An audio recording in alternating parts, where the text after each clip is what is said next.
Welcome to First Tuesdays.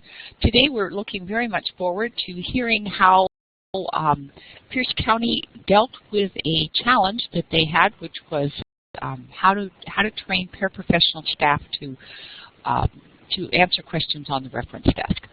So I'd like to say that first, hello, my name is Carolyn Peterson, and I am one of the consultants here, and I work for the Washington State Library, and I'm a consultant for library development. And I'm your facilitator today. Technical support is Jeremy Stroud. If you have any issues with hearing us, or if you for some reason you just have any technical issues, please copy down his email. And we've been doing this for 8 years, and so he's very accomplished at figuring out what a curveballs Blackboard or Illuminate is throwing at us if you have issues. Give him a call or email him. And then we wanted to acknowledge that this series of First Tuesdays webinars wouldn't be happening without the support of both the Office of the Secretary of State and the Institute of Museum and Library Services. They fund this program and pay Jeremy and my salaries, so we always like to acknowledge them. And then one of the things that the Office of Financial Management asks us to do is they want us to account for who we do presentations for, and by that I mean library development. Who do we present to? And so at this point in time, we would ask you to do the following. Please, would you type in your library organization, your name and your library organization, and if you are listening around perhaps a computer with speakers, and maybe there are 3 or 4 people with you, and I can see Patty's done that right there. Please continue to do that. Put yes, where you are from. They're coming through. As you can see, we've got people attending from all over, and we're very excited about that. So just please do that, and as soon as we kind of see everyone give us our, once we've got the great majority of people, we will begin our presentation. So just watch if I see more people typing. Yes, good. Please, we appreciate that. We were just asked to turn in our first quarter statistics last week, or this week as a matter of fact. So this is what we have to do, is turn in who attended and where they were from, what library they served. So this is good. All right. Do I see it looks like, we got a few more coming. North Central, okay.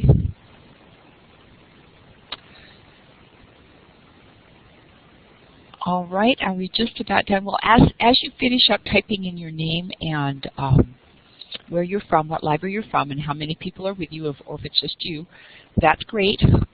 We'll get right to our topic, and I'd like to thank Adam Jackman and Kate Morgan.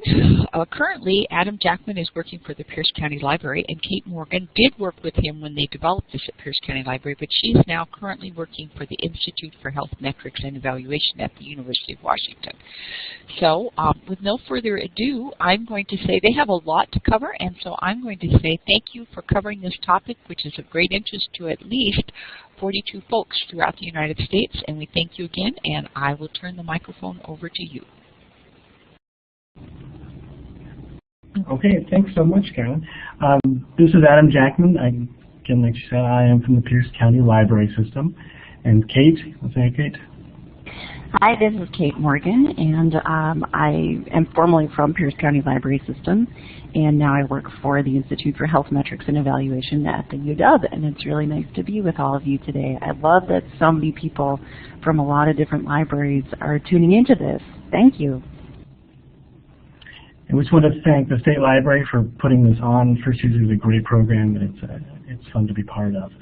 So the talk we're going to give today is based on a presentation we gave for the Washington, WLA last April, Washington Library Association. So we're putting an online format. We hope it works for you. We're going to have questions at the end, so we're going to move through this fairly quickly because most of the time people will get the most information from answering specific questions. So we're going to go on and do that. One thing I just want to add too is Adam and I have presented this in person together, and so online you may receive some of the benefits of that, which includes potentially arguing, even friendly arguments but we'll see how this works in this particular format. Yeah, we'll see how friendly it is. Okay, so the title of our talk is The Paraprofessional as Sous Chef. That was based on the theme for the conference that we went to. So what are we going to talk about today? Well, Pierce County Library System went through a process where we wanted to, well, I talked about we're going to do a one desk, and we wanted to up the skills of our paraprofessionals in our branches. Pierce County Library System, for those of you who are maybe from out of state, is a fairly large system. We have now like 20-something branches spread out from Mount Rainier all the way to the Key Peninsula. So it's a huge area with lots of different communities that we work with. So how it started? Well, back in the late 2000s, Pierce County Library recognized the changing needs of the people who were coming into our branches. Probably in your systems you're seeing the same thing, less traditional reference, no more ready reference. People are going online for that. We're seeing a lot more technical assistance. People coming in, how do I use my laptop? How do I download ebooks? How do I work my tablet? We're also seeing a decline in our circulation, but still a lot of demand for what we had, especially going to some of the ebooks, things like that. And deeper reference questions, things they couldn't find online, things like that. So we're seeing changing needs of the communities at large. Across the United States, I think we're seeing this, and we saw it definitely in our area. So how do we meet those needs? These people coming in with different questions. We're also having different resource issues. We're having budget cuts, things like that. So how do we adapt to this? So Pierce County Library System, and most of our branches have gone to a one-desk system. Before we had a reference desk, and then a circulation desk. It's probably common in a lot of libraries. I'll try to speak, let's see, a little bit louder for people. So we went to one desk. So when you go to one desk, people are going to have the same sort of questions they had when we were going to two desks, but going to one desk. We want to make sure that everybody who was at the desk could at least get people started. And what we went to is what 80-20 model. So 80% of the questions should be able to be answered by anybody who was at that desk. You walked in, 80% could be answered. And we had additional 20% that were tougher, more challenging, and these would go to the professional staff, the librarians that were in the branches. So it gave us a lot of collaboration on the desk. When I started working here, I started working with a librarian who'd been here 10 years and had no idea how to make a library card or basic circulation stuff. So when we went to one desk, everybody's skills had to be upped. They had to be able to answer everything that was being approached to us. So really when we think about one desk and we think about people's skills needing to change, what does that mean? Because there's a lot going on when we talk about if anyone at the desk has to be able to answer that 80% of questions. Well, first of all, just to kind of put it out there, it doesn't mean that anyone's job is going away. It means that the value that we're going to really recognize that we have value in librarians and in support staff both bring very valuable skills and have different skills to bring to the table. And also with one desk, it is critical that if we're going to spend money on updating these branches and having one service point, that customers should not have to guess where to get help, that it should be equal across the board, that any person they go to. I've seen other library systems where they went to one desk, but it's still not really one desk. It's I had to guess, this part of the desk is information, and this part of the desk is circulation.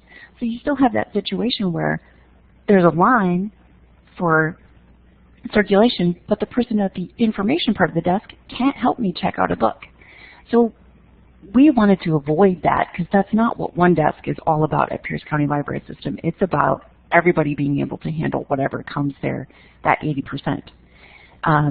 And since we are training people to do that 80%, that means that professionals will need more off-desk time to train as well as to do all those other things that are really required of a librarian now. And that's a lot of outreach, that's a lot of program planning, that's a lot of making community connections, and all of that stuff requires off-desk time. So that means that everyone's got to be trained so they can handle that 80% of questions. And we do this because libraries need to be integrated in the community and customer-focused, very collaborative environments and open to change. And that this supports all of that. So what we needed to do then is, once that's out of the way, we needed to assess the training needs for these 80% of questions. And so the assessing fell on the adult services librarian team because they're professionals, leaders, in the Pierce County Library System, and they also have a wide variety of skills and a wide variety of working with a lot of different people. A lot of desk hours are there, so there's a lot of strengths in that group. And it's that competent live context that really makes them an excellent choice for the people who are going to do the assessing for what skills need to be worked on. And so what was really assessed, I'm getting a little bit of feedback. Is anyone else hearing that? I think we have somebody that just dialed in on the teleconference line, and unfortunately that's an open microphone line. So that's totally fine. I just didn't know if it was my microphone or not. Okay. So what was assessed was we looked at, essentially, does everyone know the reference interview? And that's how do we talk to people so they're comfortable at the library? And what are those big topics we're seeing coming in? And what do we offer? What are we paying for to help people support those information needs? What subscriptions do we have to databases and other resources so that we are actually telling people about these? We have to know enough so we can tell them about it. And then what are the special initiatives? Things like, are we having reading initiatives? Is there job searching workshops? Do we have computer classes? Things like that. And also, this is a lot about marketing. If we know how to talk to people about the things we have to offer them, then we're actually better at doing the marketing for the things we pay so much for. And we can actually teach people to use these things. So the main topic groups that were decided on at the onset of this was general reference, medical legal, consumer hobby DIY, job and business. And job and business gets its own, not just because of trends and what you see in library communities and what folks need, but also because Pierce County Library System has what's called the Job and Business Center, which started out as a grant-funded sort of bank of computers and a collection so that people had a designated place where there would always be computers open for schooling, job searching, personal finance, and small business work. Also local info and genealogy, reader's advisory, and then tech questions and a recap of the class. So, well, that's great. We can come up with a lot of topics and a lot of things we want to train on, but how are we going to do this? And that's where all these big logical questions that required answers came up. And these are those questions, what we're going to talk about next, and we're going to talk about what we did to answer them. So for responsibility, I mean, you need to know who's going to spend their time developing this and doing this. And at Pierce County Library System, again, it's that core group of professionals that are already teaching a lot of classes to adults, and that's our adult service librarians. They teach a lot, they work the desk a lot, and so they're naturally the best fit for this. And who's expected to take these classes at Pierce County Library? We call them senior branch assistants. That might be, it's essentially heavy public service desk staff. Also small branch managers, or community branch, you might call it. And really any other public services paraprofessional staff who face customers every day. And hopefully this could be expanded to people who maybe your IT department who may be taking calls, or who may be helping people in the branch provide better customer service through fixing things and troubleshooting things so that they know what kinds of questions the customers come in with, what are they dealing with, how are they working with things. So we know who's going to do this, but how are we going to do this? As Adam mentioned, Pierce County Library System is a large system in the sense that we're spread out over 1,700 plus square miles.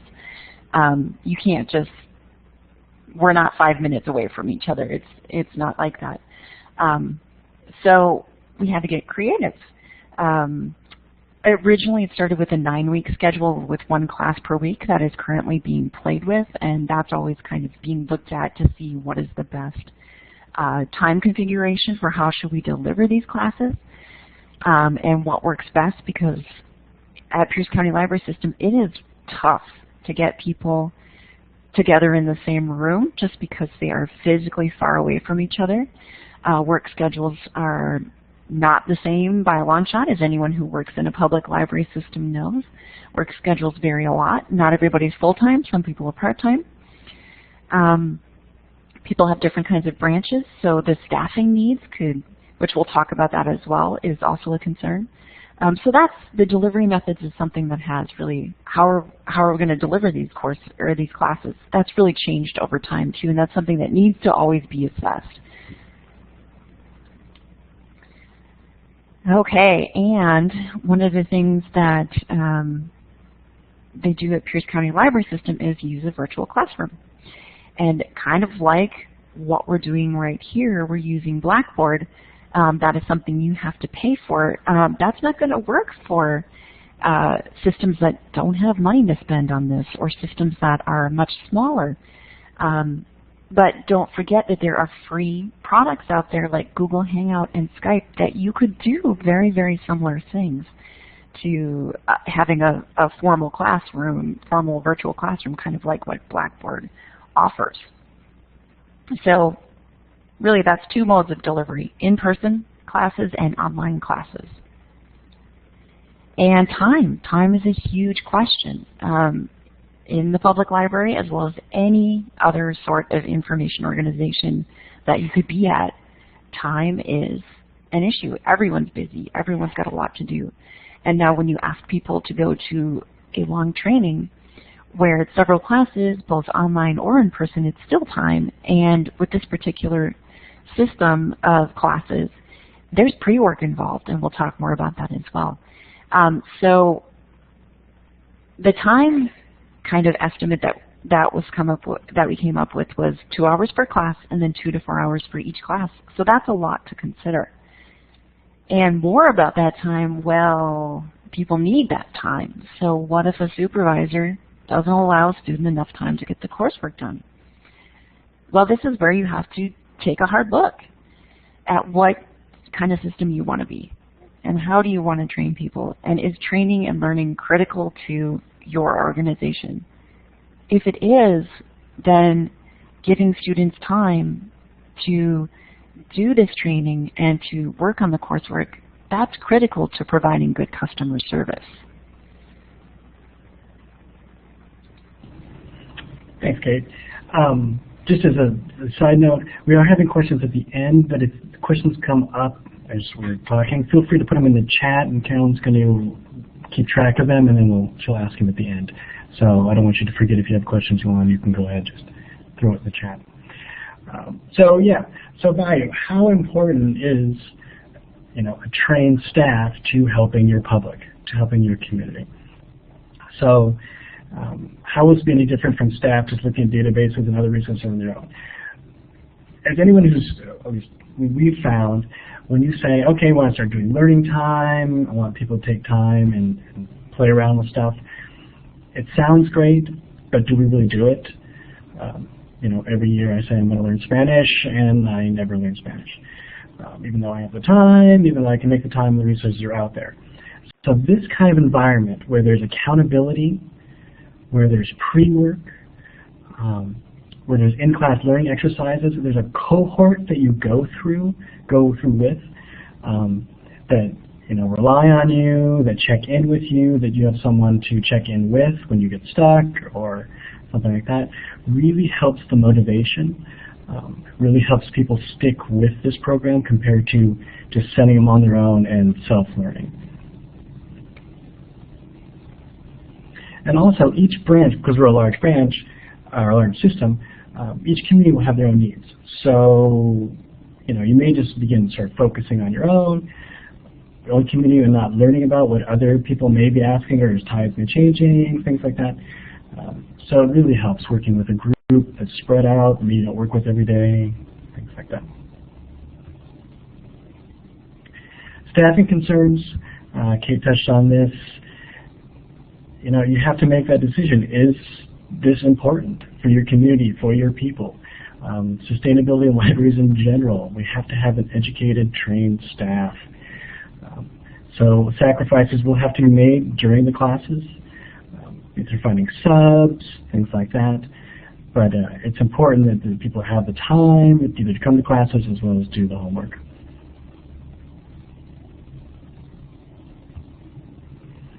So evaluation. Evaluation is extremely important with this. We're doing constantly, we're checking in. Just to read this, the entire course is evaluated at the end as an overall. Each topic, each week is evaluated. We, Kate and I, the instructors, whoever's teaching it, are evaluated. Again, this is all by the students. So people who take the class, are they getting something out of this? Are they taking it back to their help desks? Are they able to apply this?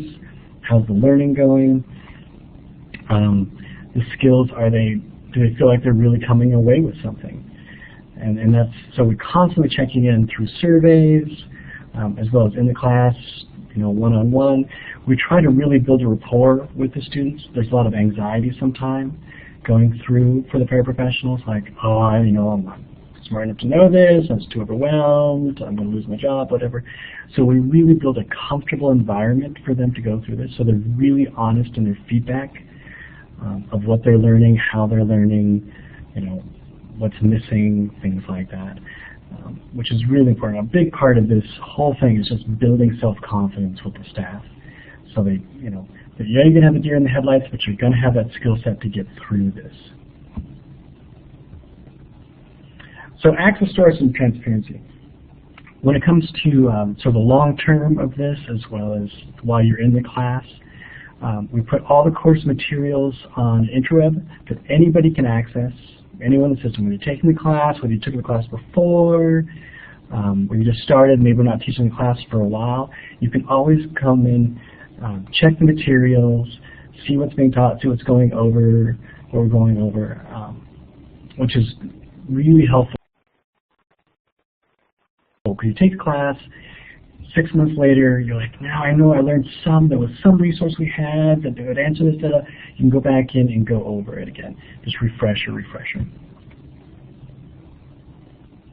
And it builds that transparency, so people who aren't taking class or people in management, anyone that imagine delivery drivers, they can go, okay, what is being taught? What's going out there?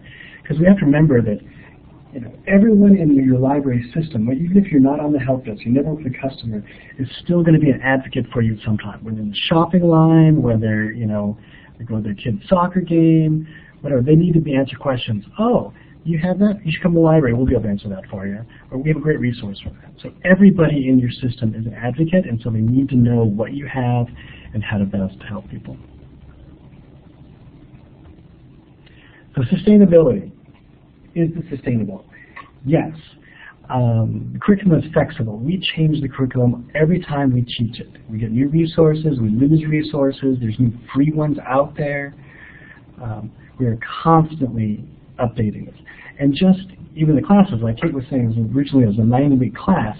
The current, I'm teaching it again in February, March, and we've gone down to 3. So we're doing 1 online and 2 full-day in person. So we're constantly trying to change how to present as well as the content to match better with the system needs, the students' needs, the community's needs. So it's always something being looked at.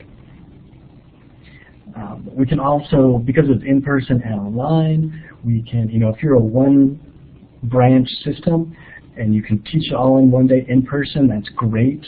You can do that. If you're spread out like us, you can rely more on the online aspect. So it gives you a lot of flexibility that way. And again, like I said, the curriculum and all that is available online. It's not dependent, Kate has moved on to another position. If I move on to another position or win the Powerball, somebody else can just step right in and teach it. It'll be fine. Okay. Oh, sorry, Adam. So the classes. So now we'll just talk about the classes, and we'll go through a little bit about each one. And just to remind you what we decided on, it's general reference, medical legal, consumer DIY, job and business, local info genealogy, reader's advisory, and then the tech questions and recap.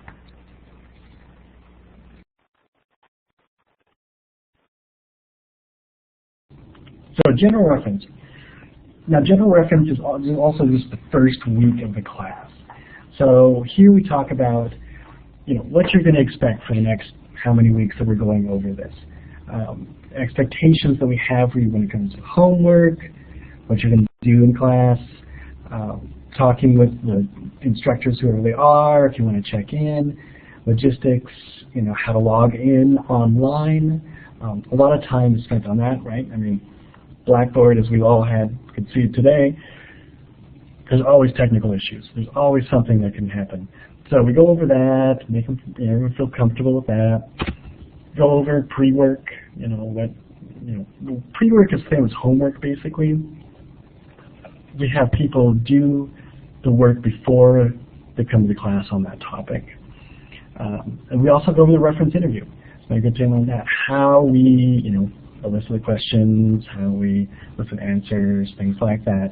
And then we go over general reference printed online sources. This is, your ProQuest, your EBSCO, GVRL, anything like that. That's your basic. How are you going to answer homework? I'm trying to find an article on such and such. I'm looking. These are your real basic sort of things that are answered by encyclopedias, things around, by read reference back in the day, things like that. So that's general reference. That's the first class.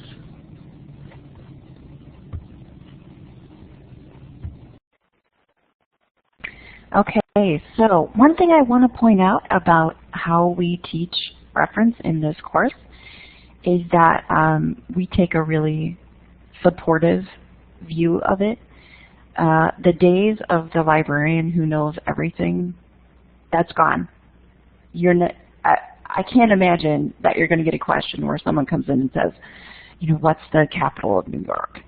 Or something like that. You might, but people, for those quick answer things, they're going to the internet. And since the internet is vast and you will use it, and the resources that you have at your library are vast, and that can be really daunting. One of the things that we teach people to think about is you're never going to know everything, so don't put that expectation on yourself. And it's perfectly acceptable to say, I don't know, but we will find this out together. It's okay to admit that you don't know. But you follow it up with, but we'll work together to figure this out. But we will, try a few things and we'll see where we get to. So just kind of to frame how we treat reference and how we kind of treat providing information to people, it's that it is always a partnership between you and your customer, that it's never you are just telling them what to do. Go for it, Adam. Thanks, Kate, for drawing that. I just wanted to tail in on that, where what we teach about, we don't usually teach, like we look for something specific thing, right, in a database. We try to make it very general, explore the resource as much as possible. Because it's like Kate was saying, it's so rare that there's an exact known answer.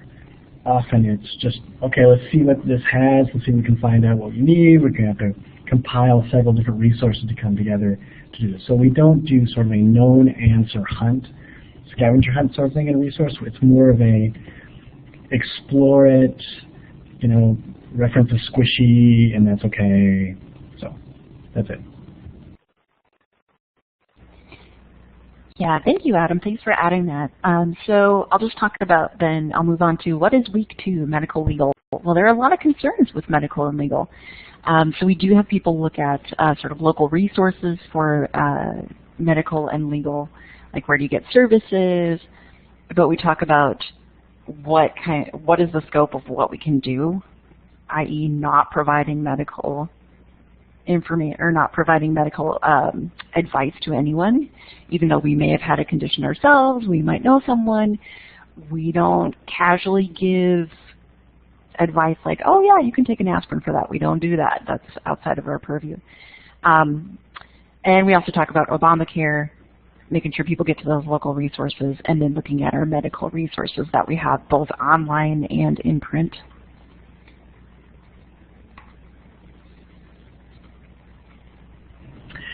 And then we do consumer information DIY, and this is a real fun one because it's easy to apply to the student's life, right? We've all looked for a new car, we all thought about getting a new, something about a smartphone, a new tablet, how do I fix something? So we go over, the pre-work, common questions that fit this, finding consumer information. And this includes, maybe your library subscribes to consumer reports, so talking about the online version, talking about versus the print, versus the archive of it, as well as anything sort of free out there. We talk about free resources, how to use those, how to, when you go to an Amazon review and you see 5 stars, can you really trust it? Sort of critical eye with it. And we also talk about car repair. Pierce County Library subscribes to both Chilton and Mitchell's, so we talk about how to use those resources, how to explore those. So this is a really fun one for people because something they can take home and just put into their own lives immediately. And so if you can cultivate that really helps the learning process.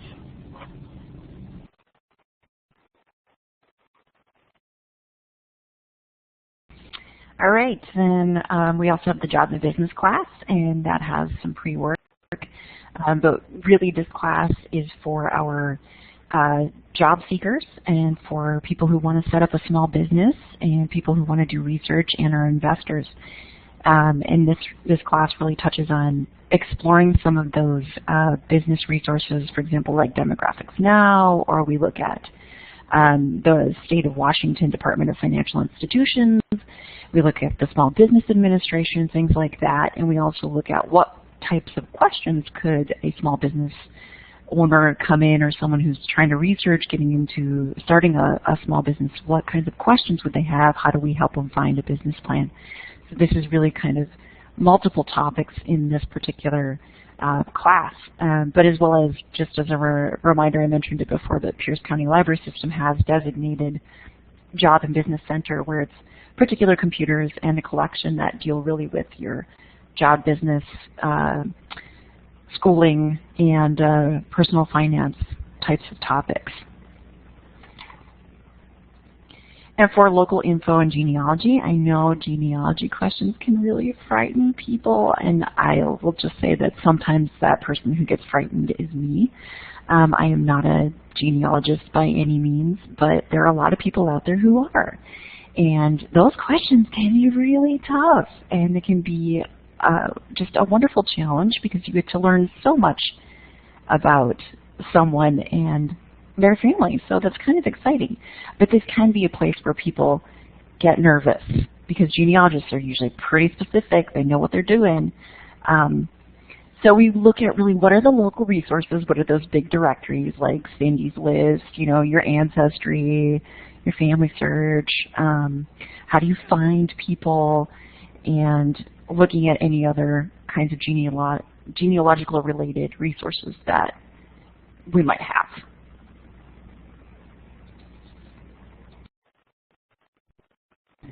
And Reader's Advisory was added rather late. We've done the class a couple times before we brought in Reader's Advisory. But Reader's Advisory, right, it's the library's sort of bread and butter. We need to know this. We get a lot of questions about this. It's also one of the scariest, which is sort of counterintuitive, but I'm sure all of us know, like, we're all readers, and as soon as somebody asks that question, I'm looking for a new book. I can't remember what I read in the last 6 years. Excuse me. So we added a reader's advisory, and this talks about the basics of reader advisory, how you can get people talking about books that they like, if they don't read books normally, what movies they like, how we can tie that back into literature, video games they like, how we can tie that back. So then we talk about online reader's advisory resources.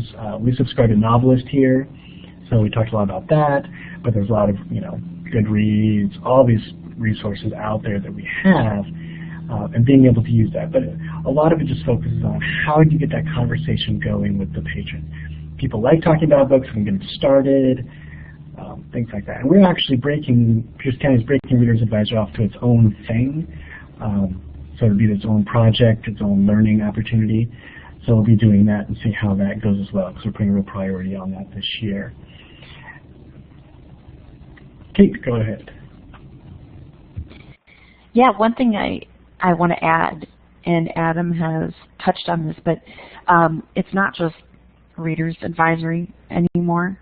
It's Listener's Advisory for your audiobook fans, and also Viewer's Advisory. So there's so much expansion that could be done to Reader's Advisory, and people love to talk about the stuff they're into, and it's a really, I think, exciting and fun class. But yeah, it is kind of daunting when you think there's all these books in the world, and how will I know how to find something really perfect for someone when they come in? But it's a lot of fun. Thanks, Kate. Yeah, that's true. I mean, people love talking about movies, all that. And it's also a good opportunity to get to know your staff better. What are people reading? If somebody comes in with a romance question, I'm probably not going to know it, but I know a coworker who does, and then we bring them in. So, it's always that sort of tag teaming. How can we best serve the patron?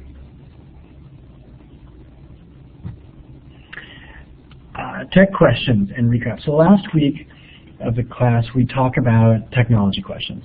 And this is everything from your basics down to Overdrive, Hoopla, Zinio, whatever you have like that. How devices work, how to find apps using Android, apps using iOS. Because that's where we're getting a lot of these questions, right? People are coming to Kindle, how do I get library books on this? And so that's a big part of our job now. So we want to make people as comfortable as possible.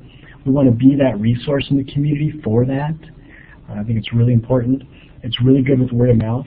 Lots of times I'll have people come in, hey, you helped this guy Joe with this, will you help me with mine? Yes.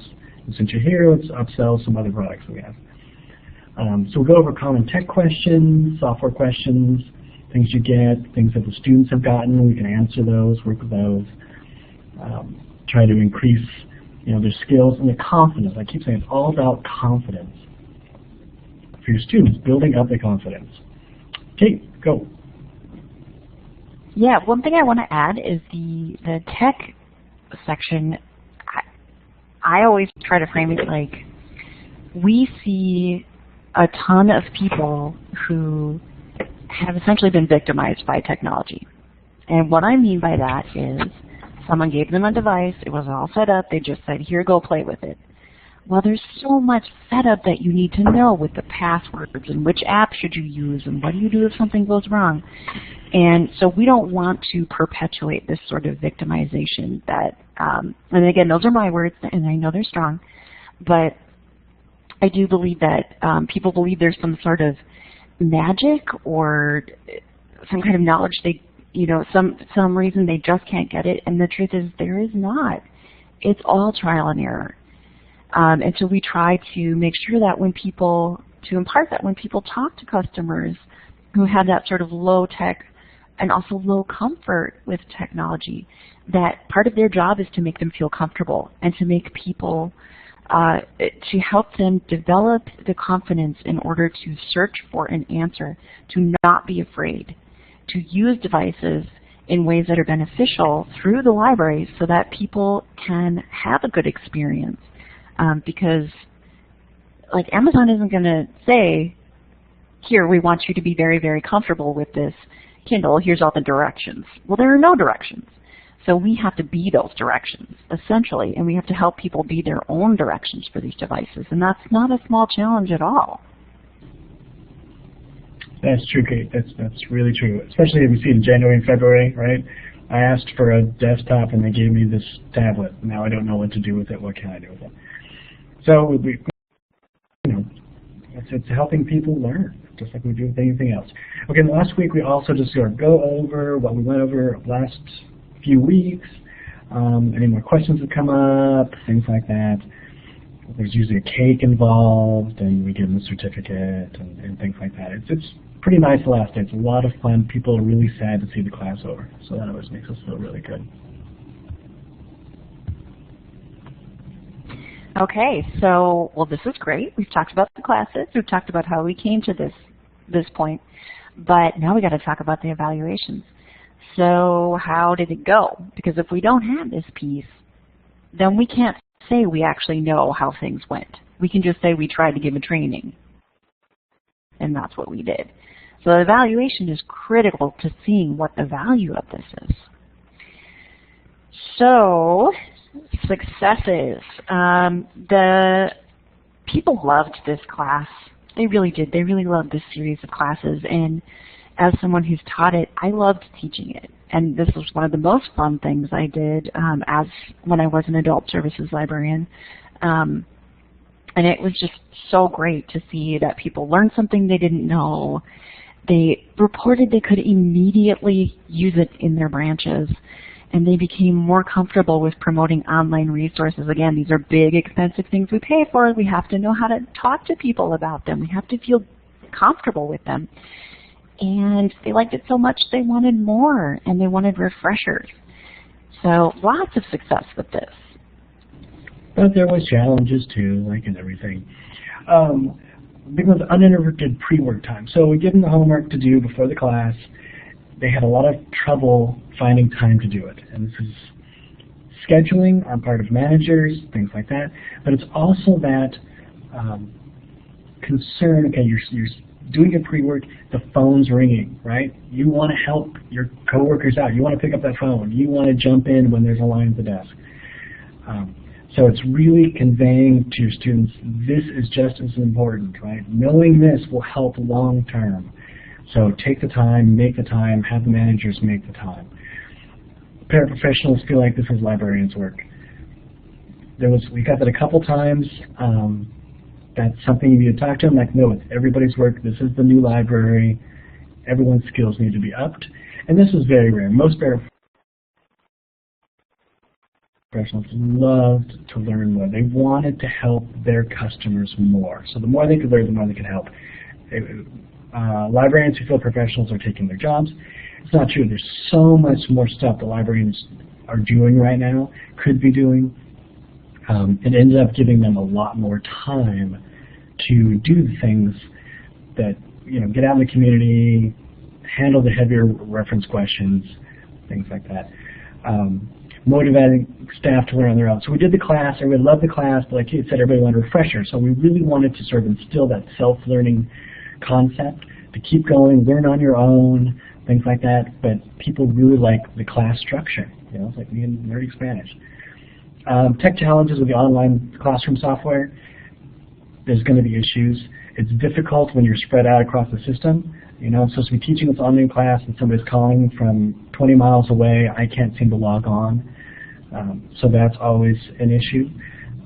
And trying to fix those technical problems over the phone from a distance is really hard, as we all know. And then continuing the peer-to-peer learning. We really wanted people to rely on their coworkers, to keep challenging each other, to learn more, to share information, and we've seen it some, but not as much as we would have liked. Evaluation. Okay, so like I said before, we evaluated the content, we evaluated the teaching style, how we conveyed the information, how applicable it was in their day-to-day jobs. We got feedback after each class, and then we reevaluate before each time we taught this. And like I said, it's changed each time based on those evaluations. Okay, so now we are actually going to take a look at part of the survey that we did post-class, and we'll look at some of the results of that so you can see that we actually did this and the answers we got, the responses that we got from our students. So we'll start with the relevancy portion, and the word relevancy is cut off on this slide. Sorry about that, but how applicable to your job did you find the reference triage class while you were taking the class? And you can see, even if you can't see this slide very well, you can see people said very, and we even got 4 that said changed my life. So that's pretty amazing. I'm not sure if they were being facetious or not. But even if they were, so what? They enjoyed it. And it was a learning experience that they were willing to have and engaged in. So this is the relevancy. That's pretty important.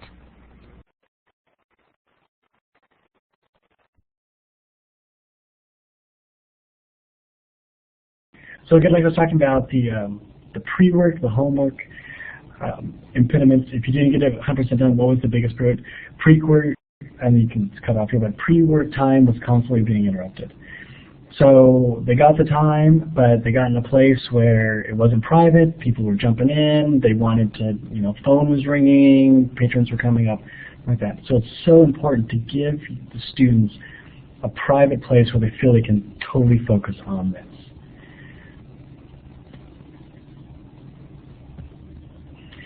Okay, would the pre-work be just enough? And this is a question we get a lot is, well, can I just have them do it on their own, right?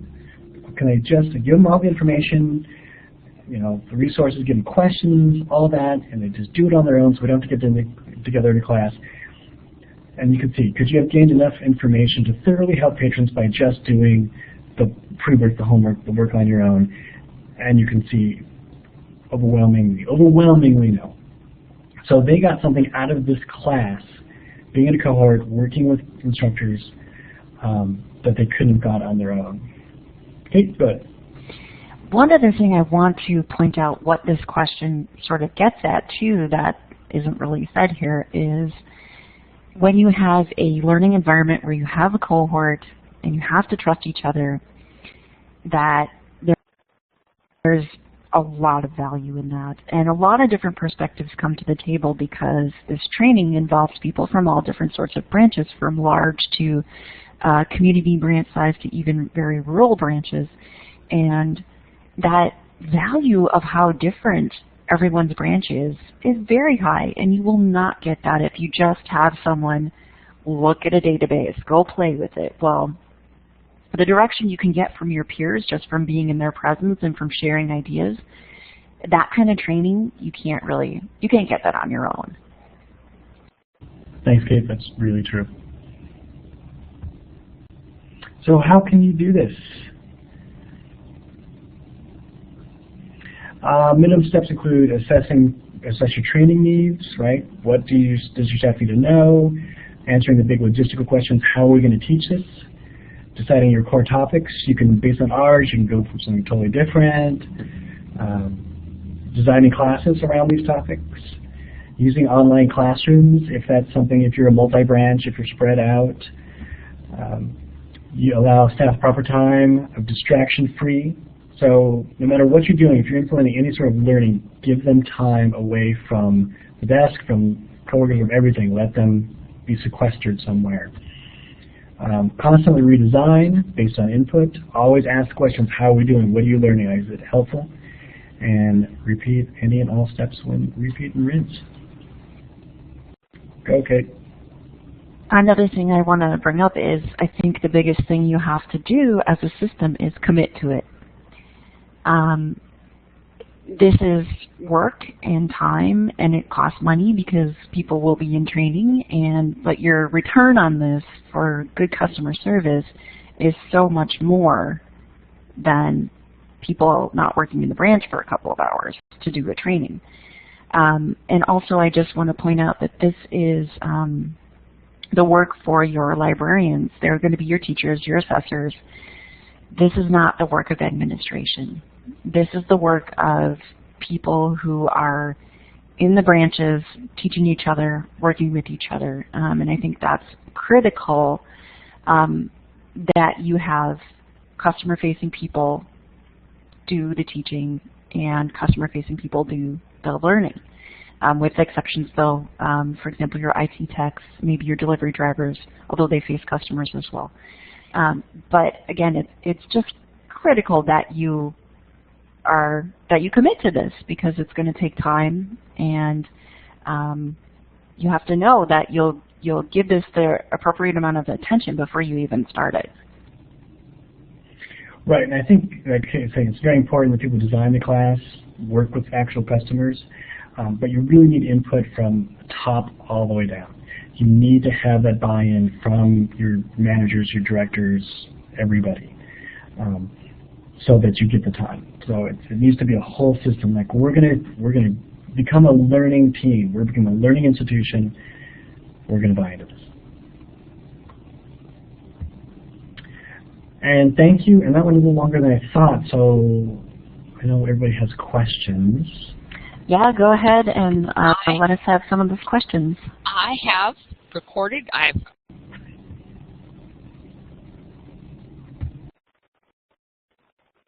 You turn off your mic, Carolyn. I have recorded 6 questions. So I will share them with Adam and Kate. And then if other questions occur to you, please type them in chat and we'll bring them up that way. So the first question said, any ideas on how to differentiate the duties of 2 types of union staff, and the former are at a higher level than the latter for now? So in other words, you have a union at Pierce County. Were there any union issues? We do have a union, and there weren't any union issues. None that were brought up. Like I said, the staff at every level really bought into this, really wanted to learn this, really wanted to teach us. Nothing was brought up to us by the union. Probably depending on your union, you need to look at, okay, where are we crossing into, this is outside my job description. But the stuff we teach here, really everybody should know. That 80%, everybody should know. It's not anything you need an MLS for, anything like that. So we didn't have any problems with that. But I think it's about just having good communication. How do you best serve your public? I would agree with that. As far as what would happen with the union at your particular institution, we couldn't speak to that because you'd have to look at your contract, maybe talk with people. But none of this stuff that was outside of the purview of anyone's job, because customer service is everyone's job. And again, like Adam said, we're not talking about stuff that you need an MLIS to do. It's stuff that any customer service position that is working your public service desk should be able to do.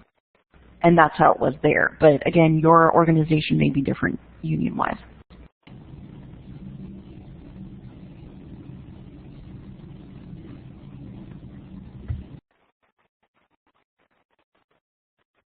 Okay, we may need to follow up on that, but in the meantime, I will just go on down. And this is the second question.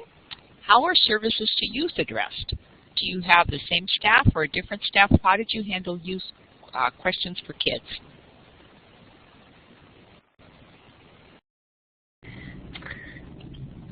Go ahead, Adam. Yeah.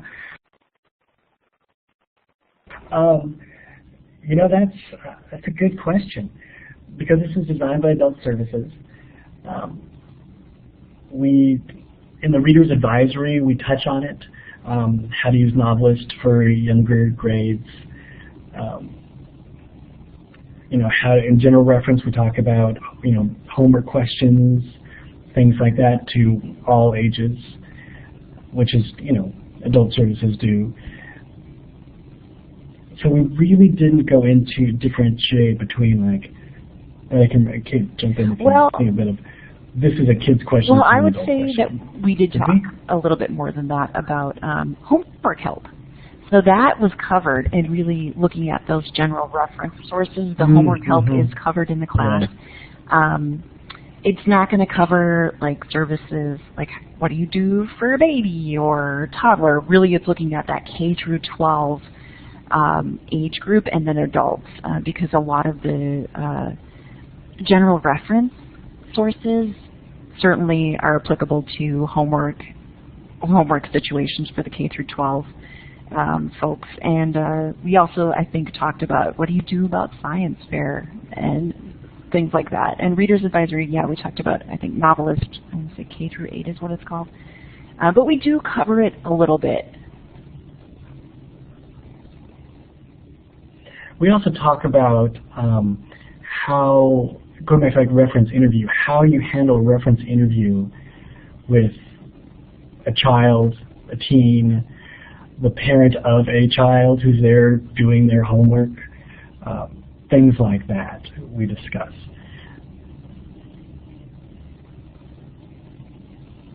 I think that's all. Okay. All right. Number 3, when you say online, do you mean a canned presentation? For example, when we're done, we will record this and it'll go into our First Tuesdays archives and people can listen to it. But of course, then it's canned. Or did you do things live like Blackboard or Google Hangout? No, everything was live. We didn't do any sort of recording. I think we talked about that, maybe like, you know, if you missed a class and you record it, you can go back. But it's so much interactive. We try to make it as interactive as online can be. It's sort of important that you're there online. And plus, and I don't know, I'm just thinking, but confidentiality, comfort level, if students are in there knowing it's going to be recorded and put up for anybody to hear when they ask their whatever questions, would create a chilling effect, I think. So everything is definitely live. Yeah, and that helps create more of a, like Adam said, interactive. If you just have someone watch something, you don't know that they're actually paying attention. And that is a challenge with online training. So what Adam and I would do is we'd ask a question and then expect people to raise their hand or give an answer or type something in the chat box to make sure there actually was engagement. And so I think that doing that live is actually critical to this particular type of training. Okay. The next question was, does the same instructor teach every section of the class?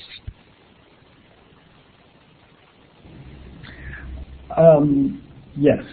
And it's usually 2 teachers, 2 instructors per session. And maybe one will be like, I'll take DIY and Kate will take consumer information that week or something like that. We split up that way.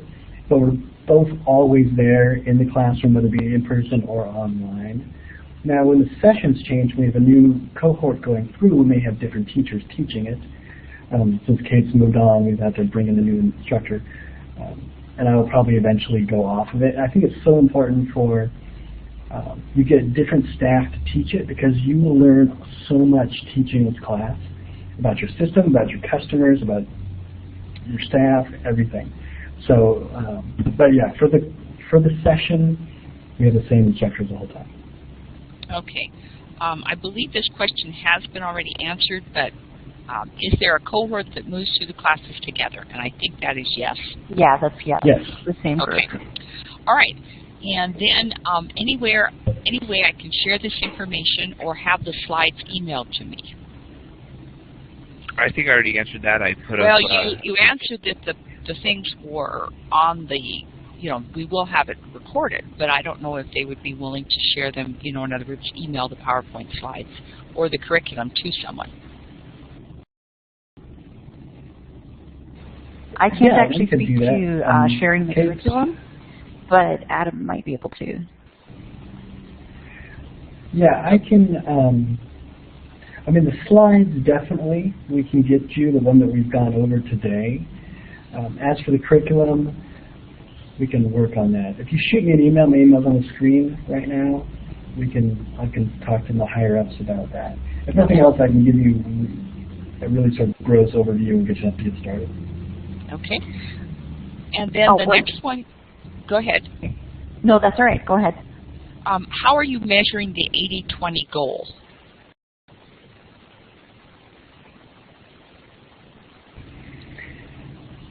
How do we measure the 80-20? Well, the 80-20 is always moving. You know, the 80-20 of a decade ago is not the 80-20 of today. So as as our communities, as our customers are asking for, different things, whatever, that 80% is going to change. So we're just constantly reevaluating that each time we teach the class. Okay, what are the new questions we're getting? What are the questions we're not getting anymore? What are the more in-depth ones we're getting that are going to go into the 20? How to put a book on an iPad may have been part of the 20, 6, 7 years ago. But that's something that that everybody should know how to do at this point. How to maybe do more technical stuff with your technology, if that's something you're into, as your system. That may fall into the 20 still, but so that we're constantly just reevaluating it. Okay, and I think I'll, there is one from Michelle that is on the, you can see that, perhaps both of you have seen that. And so her thing, it says, one problem we had at a former place I worked was that the questions often started off as ready reference, but then sometimes expand into deeper research as information is found. It was hard for people to gauge when the question had moved into an actual reference question that needed a librarian. What measures do you take to make sure that people know when a question should go to a librarian? Sure, this is a great question. In that general reference class, we talk about when do you do the handoff?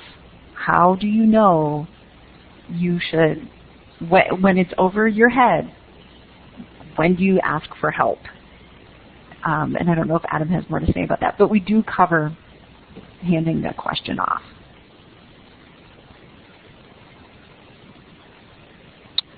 Okay. Yeah, we do. A lot of it's best judgment. Okay. And Leanne says, how do you know that parents are answering 80%? Well, that's a good question too. That's something that managers are going to have to look at. That your staff members are going to look at. If you've got a staff member who's your librarians that are handing off questions that you feel that should be in the 80%, that's when we individually look at and we're like, okay, where can we train up this person? Where are they having these issues? Is it a confidence thing? Is it I'm new? Is it what is it that's keeping them from answering that 20%? But that's evaluating. That's something between the manager and the staff member. Yeah, I would agree. I think that's something that couldn't just be, like, it would have to be really specific and a case-by-case kind of basis based on the branch and the staffing that you have and staff's comfort. But it is a great question. So I guess the answer is I don't know, but you'd have to look at a lot of different things to be able to figure that out. Okay, any other questions? And this time if you want to, I know it's 10 o'clock and lots of times people are dropping off because it's time to get to the next reference desk or, change the shift. I've learned lots. I know other people have. Adam, if you want to get the curriculum, please email Adam. You can see his email right there on the last slide. And I very much appreciate you talking about this. We had a lot of interest. This was a very well-attended First Tuesdays, and so thank you very much for your willingness to share your information, this course that you developed. We appreciate it. Well, thank you, and thanks to everybody who came, and feel free to follow up with the email. We like talking about it. Yeah, thank you so much for being here with us. And if any of you are in sort of a non-traditional kind of information organization, I have started some training going on in one of those, and I've applied the principles from Rough Triage to that. So it has applications way beyond public libraries or even a traditional library setting. So please let me know. I'd be happy to help you out. Okay, well, thanks again, and we will have another program next First Tuesdays. If you're on our listserv, if you want to sign up to see what it is, you go to the Washington State Library's webpage and go to Services for Libraries, and then there is something under Continuing Education called First Tuesdays. And we will email you always out what we're going to be doing. We try to have new topics all the time. So if you'd like to sign up for the listserv, that's a good thing. All right, well, again, thanks for coming and learning, and we very much appreciate your attendance. Thank you. Bye-bye. Thanks, everybody.